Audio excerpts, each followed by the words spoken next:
One of the reasons why Muslims are such a small percentage of the population is they didn't convert by the sword. Guys, they didn't convert by the sword. They just conquered and colonized and replaced the language and every single other aspect, the dress, the way that society functioned, the laws, everything in a 3,000-mile radius peacefully. There was no compulsion to become Muslim. Guys, there was no compulsion to become Muslim. That's why 99.99999999999% of 100% of the Arab countries just so happen to have Muslim people in it. And at first, what the Muslim conquerors did was they said, if you're Christian or Jewish, you worship the book, therefore you have a pathway to heaven, so you have... And what did they say after the first time? Huh? What did they say 100 years later? What did they say 500 years later? What do they say now? We're not going to get to that. But then as they kept conquering, they kept running into other religions, and they just kept extending it. They're like, oh yeah, guys, we'll just extend our love and peace. You know, we'll extend it all the way into Central Asia, and we'll extend it all the way into Spain. All this love and peace to go around. So the Zoroastrians, okay, yeah, why not? Oh, the Zoroastrian, okay, why not?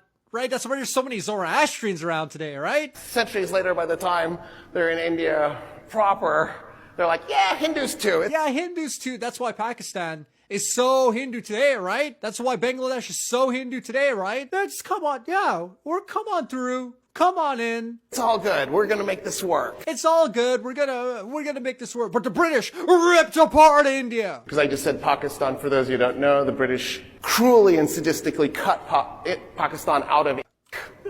Right? The Mughals come along. The British ripped apart the British. Ripped apart the British. Ripped apart the Mughals. Come along. That was what kept happening. By the way, that was what kept happening. Yeah. Details, please. Details. The Arab Empire in 7-11 was probably about 5-10% Buddhist, just to mess with you. Oh, they were just 10% Buddhist, just to mess with you. How many percent Buddhist are they today? Afghanistan had a giant Buddhist population. Afghanistan had a giant Buddhist population before they genocided them. I'm not going to mention that part though. So they don't even catch their breath. They conquer the Arabian Peninsula, put it under a single state, and then they just go. They just keep going. They just go.